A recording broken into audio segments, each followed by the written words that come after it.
Hi, this video is the first of what I hope will be a series of videos to help drill in on particular topics that my son has trouble with on the ACT. There are certain topics, certain problem types would be a better way to explain it, that just show up again and again and again, and you've got to be able to do them. And for whatever reason, my son currently is missing them, so we're going to take a deep dive on them one by one video per problem type, and just really hit it hard, and hopefully that helps. We'll see.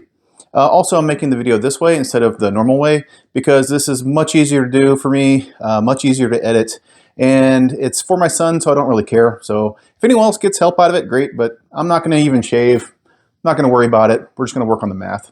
So this video is about ratio of ratios. There are a lot of problem types like this. So this is a very basic problem for this problem type. The ratio of A to B is 3 to 2. The ratio of B to C is 5 to 7. What's the ratio of A to C? You probably learned this in school, maybe in 7th or 8th grade, but they're going to teach it to you in a way that's not the fastest way to solve it. And for the ACT, which is a time test, you need to solve this quickly. So here's the way I want you to solve it. First off, write down, step one, write down all of the ratios as fractions.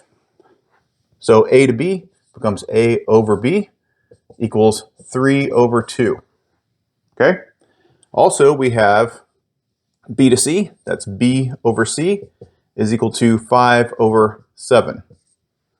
Okay, write them down that way, one after another. You'll see why I'm doing that here shortly. At least on other problems, you'll see why that's good to do it this way. Second step, write down what you're trying to find. The ratio of A to C. So A to C. Okay? Well, that's going to be equal to, start out with an A on top. You know it's going to be an A on top, and it's over something, and then you're going to have a C over here on bottom. You need the rest of this stuff to cancel. That's the key. So can we get an A to B? Do we have an A to B? Sure enough. And do we have a B to C? Sure enough. We can multiply those. B's cancel. And we're left with A to C. So what is A to B? A to B, A over B is 3 to 2. 3 over 2. What is B to C? B over C is 5 to 7. That equals 3 times 5, remember just multiply across, 15 over 14.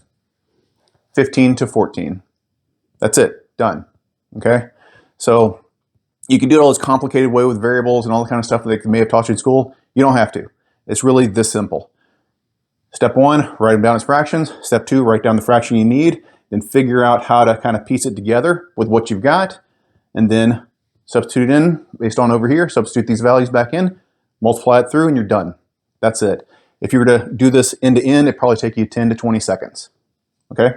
Let's try another one. All right, very similar problem. We're just going to use different variable names because they could throw in who knows what on the test. The ratio of x to y is 2 to 5. The ratio of y to z is 7 to 9.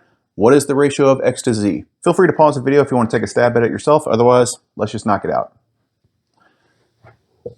X over y is equal to 2 over 5. Y over z is equal to 7 over 9. We want to find x over z. So I'm going to start with an x. I'm going to end with a z. X, what do I have? I have x over y. That's good. And I have y over z. That's good. Y's cancel. Now I'm left with just x over z. So what is x over y? X over y is 2 over 5. What is y over z? Y over z is 7 over 9. Multiply straight across. 2 times 7 is 14. 9 times 5, 45. That is 14 to 45 is the ratio. That's it. Done. Notice I was taking my time, I was explaining. Again, if I were to do this from scratch, this was already written. I just had to do it. I could write this down in a couple, 3 seconds, write this down in a couple, 3 seconds, set up this equation in 3 to 5 seconds, do the math. It's a 20-second problem. Okay? Now let me give you one. Okay? Here's one for you. The ratio of A to B is 3 to 7. The ratio of B to C is 5 to 9. What is the ratio of A to C? Give it a shot. I'll wait.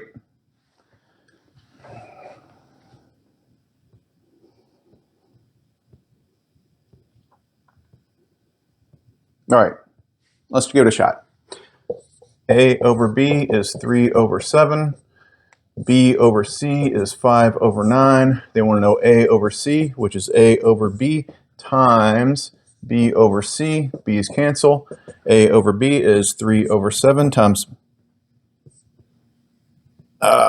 B over C, which is 5 over 9, which is equal to 15 over 63, which, notice I could have canceled here earlier.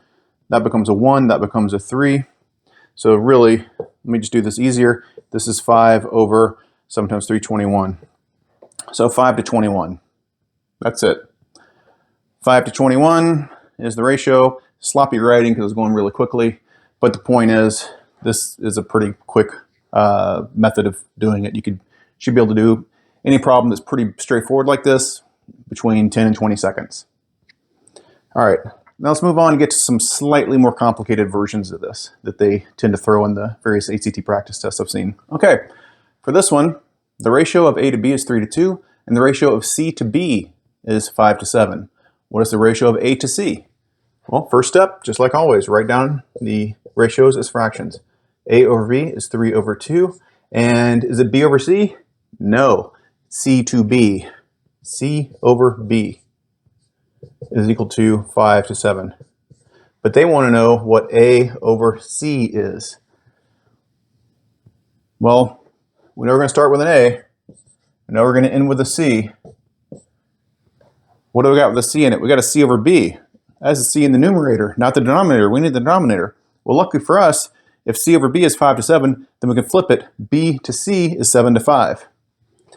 So this means B to C is 7 to 5.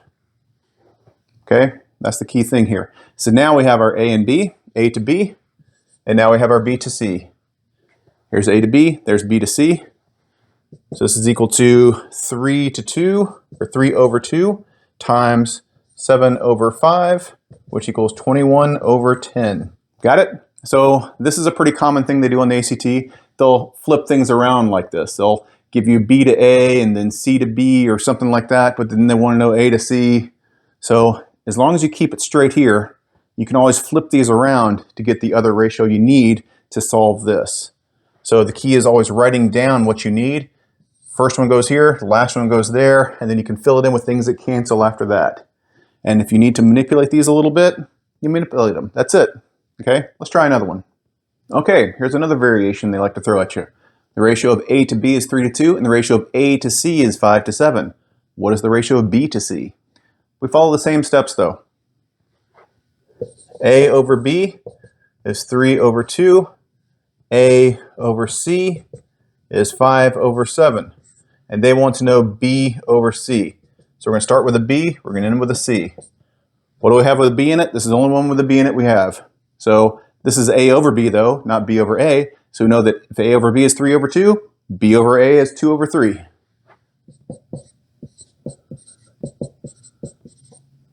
So B over A, and they gave us A over C. So this time the A's cancel, and we're left with B over C. So what is B over A? That's 2 over 3. What is A over C? I can't even read my own writing. 5 over 7, which is equal to 10 over 21, which is the ratio of 10 to 21. That's it. So sometimes you just got to write down what they give you, write down what you need, flip as needed, fill this in where you start with the numerator of the thing you need, end with the denominator of the thing you need, and then you're going to have everything else cancel. That's it. Let's have you do this one. The ratio of B to A is 3 to 2, and the ratio of C to A is 1 to 11. What is the ratio of B to C? Give it a shot. Pause the video. I'll wait.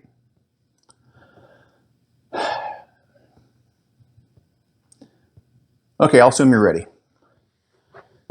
B over A is equal to 3 over 2. C over A is equal to 1 over 11. We need B over C. Which one has a B in it? This one. So that's going to be equal to B over A times, we need the A's to cancel, A over C. Let's see, this one implies that A over C is equal to 11 over 1. We have the B over A here. So this is equal to 3 over 2 times 11 over 1, which is equal to 33 over 2. It's a ratio of 33 to 2. All good? Sweet. Good. Let's move on to the next variation on this type of problem that they like to throw at you from time to time, so you don't get flustered if you see it. Okay, here's the next type of ratio to ratio problem. This time you have 3 ratios, not just 2. It can happen. So the ratio of A to B is 3 to 2, the ratio of A to C is 5 to 7, and the ratio of D to C is 3 to 11. What is the ratio of B to D? Well, start writing down the fractions. A over B is equal to 3 over 2. A over C is equal to 5 over 7. And D over C is equal to 3 over 11. And they want us to find B over D. Well, what do we have of B? This is the only one with the B right here, and we need it on top. So that means B over A is equal to 2 over 3. We're going to set B on this one, and we need a D down here somewhere. Okay, so this is B over A, so we're going to need an A over something. It could be A over D if we're done. Do we have an A over D? No. But we have an A over C. Maybe we can have an A over C. Can we get a C over D? Yes, we can, because we have D over C. That means C over D is equal to 11 over 3. Just like that. So now we have our 3 fractions we need. B over A times A over C times C over D. C's cancel, A's cancel, we're left with B over D. Okay, so what is B over A? B over A is 2 over 3, right there. A over C is 5 over 7. And C over D is 11 over 3. Then we just multiply. 2 times 5 is 10. 10 times 11 is 111. I'm sorry, 110. 3 times 3 times 7, that's going to be 63. That's 9 times 7. So this is a ratio of 110 to 63. Done. Of course, I could have gone a lot faster if I weren't explaining as I was going. But again, this is maybe a 20 to 30 second problem. You have 60 questions, 60 minutes on the ACT. The easy questions, this is what I consider an easier type of problem because you can follow a formula to knock it out very quickly. If you can do problems like this in 30 seconds, that gives you a lot more time on the harder problems later. So here you go. Even though this is a more complicated one, you can still follow the same methodology, write down the fractions, write down what they want you to solve for, figure out how you're going to get there based on what you have over here. If you need to flip things, you can flip things, that's fine. And then fill it in, multiply across, you're done. There's your ratio. Got it? Let's try another one. The ratio of A to B is 3 to 2, the ratio of A to C is 5 to 7, and the ratio of C to D is 3 to 11. What is the ratio of A to D? This one is a slightly trick question, but that's okay. You'll figure that out even if you don't see it right away. Let's just go down the standard method. A over B is 3 over 2. A over C is equal to 5 over 7. And C over D is equal to 3 over 11. And they want to know what A over D is. Start off with an A, end up with a D. Let's go from there. A over B, we could go A over B, but we have no other B. Look at that. So we couldn't cancel it with anything. We couldn't cancel out that B. Wait, what? So we have A over C though, and we have C over D. We don't even need the A over B. There we go. A over C times C over D. C's cancel. What's A over C? 5 over 7. C over D is 3 over 11. So that is 15 over 77. Ratio of 15 to 77. This was a red herring. It was thrown in there just to, confuse you. Some kids, they get so used to doing these kind of problems over and over and over again, they think they've got to use all 3, and they'll be stuck figuring out, how do I fit this in? You don't need to fit it in. As soon as you got over here, you realized, oh wait, I can just do A over C times C over D. That gets me there. Done. And just plug those in and you're finished. You get your A over D. Just keep your eye on the ball of what you're actually looking for. They could have really confused you by saying the ratio of D to A is this, and then what's the ratio of A to D later on? Well, it's just going to be the inverse and you're done. No calculations needed. So it's possible. I haven't seen that, but it wouldn't shock me. That would definitely be an SAT type question. The SAT loves to throw in trick questions. ACT, not so much. The ACT is more, did you learn what you learned in school or not? The SAT is doing that plus a little, let's throw in some tricks here. That's not to say I haven't seen the ACT throw in some trick questions. They do it every now and then. One of the big ones they like to do, I've noticed in looking at all the practice tests, The questions do get harder as they go, but that doesn't mean that all of these at the end will be definitely harder than the ones in the beginning. I've seen them pepper in like 2 or 3, easy questions right here towards the end. People just skip the end thinking, don't need it. If you just glanced at them, you'd realize, oh wait, that's a really easy one. I can do that one really quickly. That doesn't help you with this particular type of problem though. So let's just know that sometimes they could try to confuse you with something like this, as they could with any problem. Sometimes they can throw in extraneous information. This is extraneous, don't even need it. So just know that that can happen. But as long as you stick to a process, you'll be fine. Won't be a problem. Let's do one more. Okay, you give this one a try. The ratio of A to B is 2 to 3. The ratio of B to C is 5 to 7. And the ratio of C to D is 3 to 11. What is the ratio of A to D? Give it a shot. Pause the video. I'll be here. I'll wait. All right, got it? Let's see. A over B is equal to 2 over 3. B over C is equal to 5 over 7. C over D is equal to 3 over 11. And they want to know A over D. Well, there's only one with A. There's only one with D in here. So this is going to be A over something times a D over here. It's going to be A over B. B over something. And this has got to be something else. Yep, B over C. C over D. That way the C's cancel and the B's cancel. You're left with A over D. What is A over B? It's 2 over 3. What is B over C? 5 over 7. What is C over D? 3 over 11. Can I cancel? Yes, I can. I can cancel the 3's a little bit. That leaves us 10 over 77. The ratio is 10 to 77. Done.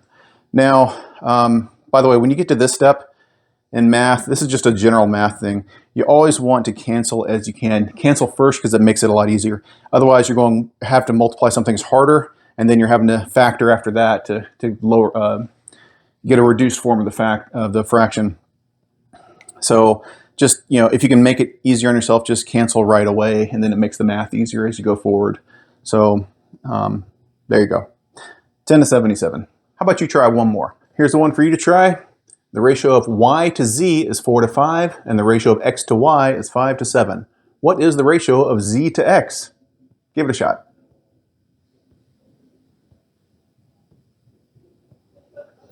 All right.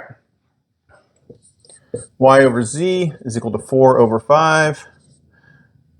X over y is equal to 5 over 7. What is z over x? That's what they're asking for. Well, that means we're going to have to start with a z, and we're going to have to end with an x, right? So what's something with a z in it? This guy. So unfortunately, the z is on top, or on bottom rather, and we need it on top. So it means z over y is equal to 5 over 4.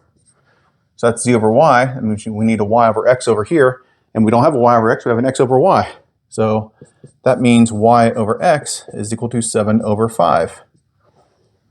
Well, so z over y is equal to 5 over 4, and y over z is equal to 7 over 5.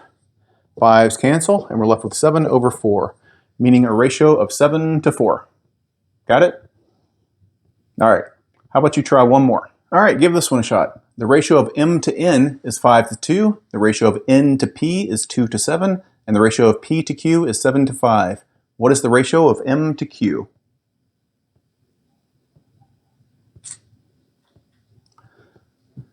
All right. M over n is equal to 5 over 2. N over p is equal to 2 over 7. P over q is equal to 7 over 5. They want to know m over q. There's only one thing with m in it over here, so that's going to be m over n. There's only one n in it, so that's n over p. And we're left with p over q. That's a p right there. P's cancel, n's cancel, m over q, we're good. M over n is 5 over 2. N over p is 2 over 7. P over q is 7 over 5. Look at that. 5's cancel, 2's cancel, 7's cancel. We're left with 1 over 1. Meaning the ratio is 1 to 1. Like 1 teaspoon of salt, 1 teaspoon of pepper, that kind of thing.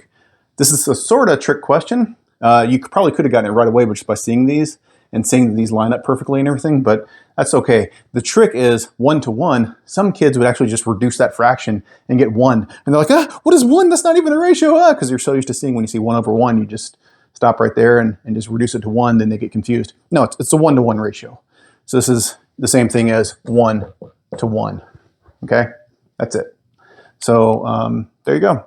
If you want more questions, I can definitely give them to you. And if you'd like to stick around, you don't have to. I can explain to you how this works, but something tells me you don't really want to know. It's kind of like the quadratic formula. You can just assume it works, and it does. You can actually derive it through completing the square, but same thing with this type of stuff. How does this work?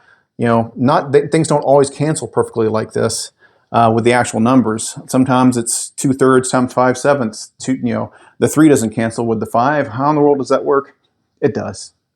You can easily multiply this by, in that case, if you had 3/5 times, let's say 7/11, you could easily multiply the top and bottom of this one by the same number. In this case, 5/7 times 5/7. Now 7 divides with the 7. This is a 5. Now this whole thing can cancel with that whole thing. And so this thing is just equal to 3/11 times 5/7. And since this is equal to 7/11, it's just multiplying by the same number top and bottom. That's that. But hey, look at that. That's equal to 3/11 times 7/5. Because if it's divided by a fraction, you can just flip it and multiply by the reciprocal. So you're right back to where you started in the first place. So for the same reason, 1/2 equals 2/4 equals, you know, 3/6, that kind of thing. This works out. As long as you arrange it this way with the variables and you shove it in, it's all going to be fine. Okay. So just know that for the test. This is a fairly quick way to solve these types of problems. Is it the quickest? I mean, I suppose you could skip some steps if you see things, but for the most part, you're not going to go wrong if you just follow the formula. Write down your fractions, write down what you need, figure out how you're going to get there given what you have. If you have to make reciprocals, you make reciprocals, then you plug in the numbers, you multiply across, and you're done. And that's this type of problem where you should never miss it again. Got it? Good.